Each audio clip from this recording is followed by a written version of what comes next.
Mas Afif Rosad Haidar. Iya. Ya, gimana kabarnya Mas? Alhamdulillah sehat. Assalamualaikum warahmatullahi wabarakatuh. Waalaikumsalam warahmatullahi wabarakatuh. Nah, berarti sekarang semester berapa Mas ya? Semester 4, naik semester 5. Oh, naik. Wah, Alhamdulillah. lagi UAS ini. Lagi UAS ya? Berarti sekarang UASnya mulai pelajaran apa? Kemarin tuh pertama itu UAS itu kayaknya apa ya, pertama UAS itu kemarin kalau nggak salah Kemarin. anu gak sih ya? Hermeneutika. Bukan. Yang mana?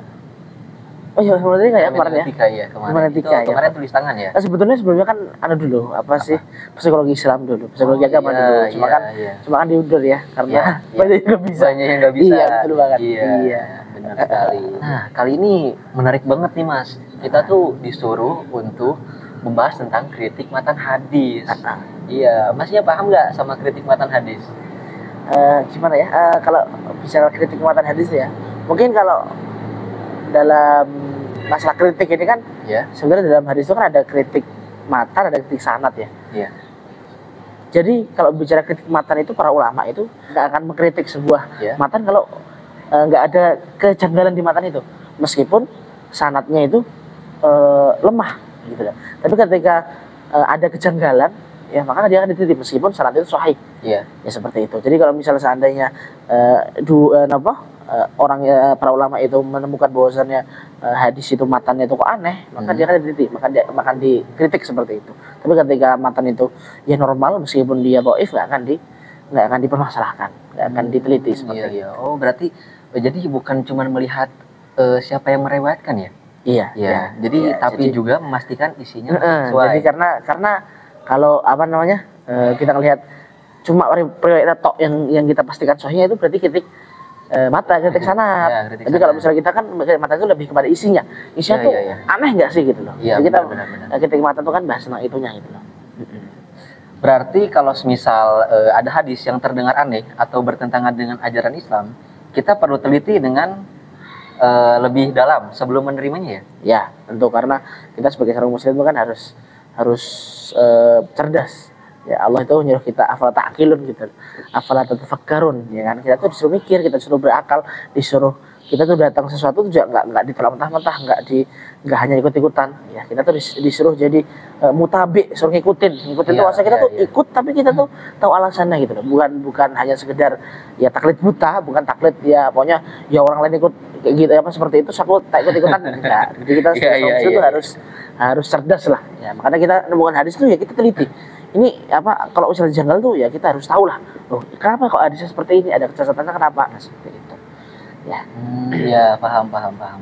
Nah, kalau soal perkembangan kritik matan hadis nih, dari dulu emang sudah ada ya? Kalau kritik matan hadis itu, kalau secara ilmunya sendiri ya, kalau dalam bentuk misalnya, kalau sekarang kan kita kenalnya itu kalau di mata kuliah ya, mata kuliah itu kan kritik matan hadis. Kalau dulu di zamannya Nabi itu ya sebenarnya belum ada nama khusus untuk ilmu itu, nggak ada. Cuma prakteknya ada. Ya. Kalau di zaman Nabi SAW itu kan sebetulnya belum butuh, ya istilahnya belum butuh kaidah yang khusus mengkritik itu, karena memang ada istilahnya masih ada sumber aslinya, yaitu Nabi SAW. Gitu. Jadi kalau ada suatu hal, misalnya ada sahabat yang dengar hadis kok dia merasa aneh ya, maka dia kritik itu yang langsung datang ke Nabi gitu loh. Jadi nggak perlu yang kaidah seperti ini nggak usah, karena memang sudah ada sumber. Jadi kayak misal ada contoh tuh di hadis itu, di zaman Nabi itu ada salah seorang sahabat tuh ketika dia baca doa baca doa yang dari Nabi SAW itu, dia baca salah, maka langsung ditegur sama Nabi. Dia baca amantu bi kitabikal ladzi anzal wa rasuluk, ya. Kemudian ketika Nabi dengar seperti itu, dikoreksi sama Nabi. Ya, amantu bi kitabikal ladzi anzal wa bi nabiyikal ladzi arsal. Maka itu bentuk kritik yang langsung dari Nabi SAW. Jadi itu karena ada kejanggalan di situ, nggak seperti itu kritiknya, matanya nggak seperti itu, langsung diberiin sama Nabi. Jadi karena memang ada sumber aslinya. Kemudian berkembang ketika zaman sahabat itu masih belum butuh keilmuan ini belum dibutuhkan, karena memang di zaman tersebut itu para sahabat masih jujur semua. Bahkan Anas bin Malik itu mengatakan, ya kami itu bahkan istilahnya kami itu saking nggak taunya, saking nggak pernahnya kami itu dusta, sampai itu nggak tahu cara dusta seperti apa gitu. Ya, maka zamannya sahabat itu kan belum ada, istilahnya belum ada kritik itu belum ada, karena memang semua sahabat itu bisa dipercaya ya kan. Kullu sahabat itu udul, ya semua sahabat itu ya udul lah, bisa dipercaya. Ya, jadi belum dibutuhkan keilmuan ini seperti itu. Jadi yang tadi itu kan ada masa Nabi sama masa sahabat. Berarti kalau misal masa Nabi itu kalau para sahabat mereka tuh kurang paham akan hadis tersebut, itu langsung ke Rasul ya, langsung menanyakan. Ya. Rasul. Iya. Kalau yang masa sahabat berarti mereka tuh para sahabat tuh lebih kayak berhati-hati ya. Ya, jadi istilahnya bisa karena mereka kan ya istilahnya masih bisa saling inilah. Ya, mencocokkan itu karena mereka kan terpercaya, jadi masih bisa saling mencocokkan. Ya. Untuk yang ketiga nih Mas Apip, kalau soal standar ya, apa saja sih yang disepakati ulama dalam menilai matan hadis?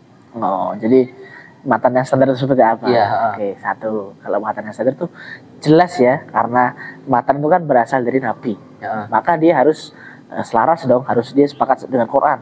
Karena kan Nabi itu yang ngutus Allah Ta'ala. Maka ketika Allah yang ngutus Nabi kok perkataan Nabi itu nggak sesuai dengan Quran, maka ini aneh dong. Maka matan yang disepakati yang jelas bersepakat atau berselaras dengan Quran. Jadi ketika kok ada matan yang dia itu bertentangan dengan Quran, maka itu harus diteliti nih, mesti ada yang keliru nih, bisa ada yang nggak beres nih di matan ini, kan seperti itu.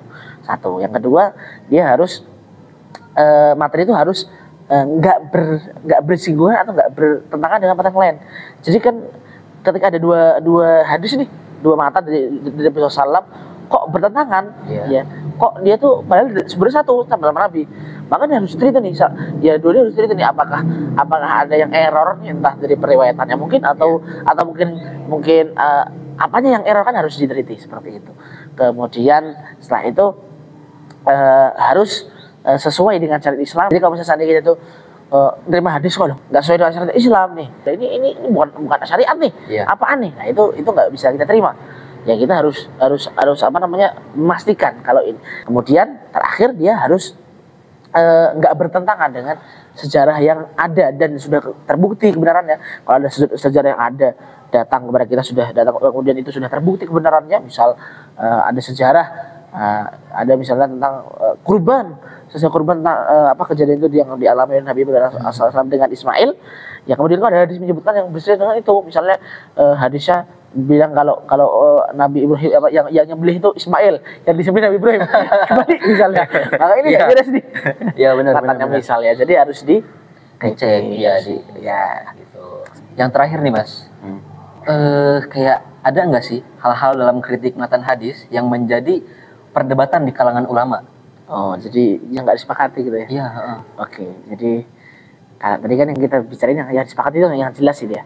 Nah sekarang tuh ada kan yang kritik yang nggak disepakati, maksud di antara yang pertama itu sebabnya karena ada orang yang mengkritik hadis tuh kritikannya itu, oh hadis ini relevannya hanya di zaman Nabi tok, zaman sekarang nggak relevan. Nah itu nggak disepakati para ulama. Kenapa? Karena memang hadis itu kan ya kalau misalnya seandainya Allah itu mengutus Nabi terus hadisnya itu cuma relevan di zamannya Nabi, terus kenapa diutus gitu loh? Iya. Kenapa harus diutus untuk seluruh manusia?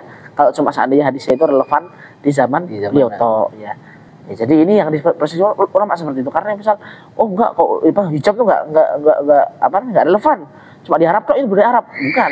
Ya itu bukan budaya Arab, itu emang perintah Allah Ta'ala untuk kita semua gitu loh. Jadi Nabi merintahkan kita hijab itu emang udah relevan saya sekarang seperti itu. Itu yang pertama yang tidak disepakati. Yang kedua itu yang ditolak atau yang dipersisihkan itu ketika ada orang yang dia mengkritiknya itu pakai hawa nafsu. Maksudnya tuh dia kritiknya tuh ya nggak disesuaikan dengan ayat Al-Qur'an, nggak disesuaikan dengan hadis, nggak disesuaikan dengan konteks agama dan sebagainya, tapi dia pakai hawa nafsu gitu loh. Jadi itu dia mengkritiknya itu ya dengan sakpen udele, sakpen dewe gitu ya. Ya jadi itu yang karena emang kan nggak boleh ya kita memahami ayat, memahami hadis itu dengan hawa nafsu kita, nggak boleh. Kalau misalnya seandainya semua orang itu pengen pakai hawa nafsu ya tinggal semuanya nafsirnya beda-beda, yang penting cocok sama hadisnya terus ya itu nggak boleh. Ya, itu yang dipersisakannya. Ketiga kemudian adalah ketika orang itu menilai keabsahan atau kesahihan hadis itu cuma dari matanya tok. Jadi kadang-kadang orang itu kan ngeliat matan kok kita bagus langsung diambil. Ya salah satu kok saya itu dengar ya, pas kecil saya sering dengar. Iya. Ada hadis yang terkenal banget. Orang-orang memang bilang itu maknanya bagus. Cuma dia akhirnya orang itu menganggap hadis itu sahih itu cuma dari karena emang dia bagus tok gitu loh. Bagus secara matanya tok, dia nggak neliti syaratnya dulu. Nah, ada hadis tuh saya dengar itu artinya seingat saya tuh bekerjalah untuk duniamu seakan kau itu hidup selamanya. Iya. Dan beramal untuk akhiratmu seakan besok kau sudah nggak ada. Ya apa ya kalau bahasa Arabnya itu hadis bunyinya itu kalau nggak salah i'mal li dunyaka ka'annaka ta'ishu abadan. Kalau nggak salah gitu ya. Iya. Wa'mal li akhiratika ka'annaka tamutu ghadan. Kalau nggak salah seperti itu. Ya, jadi itu hadisnya terkenal banget. Jadi bahkan sampai itu jadi lagu kayaknya itu. Jadi lagu itu ada kayaknya itu jadi lagunya ada itu tahun 90-an tuh Nasi dari dia kayaknya.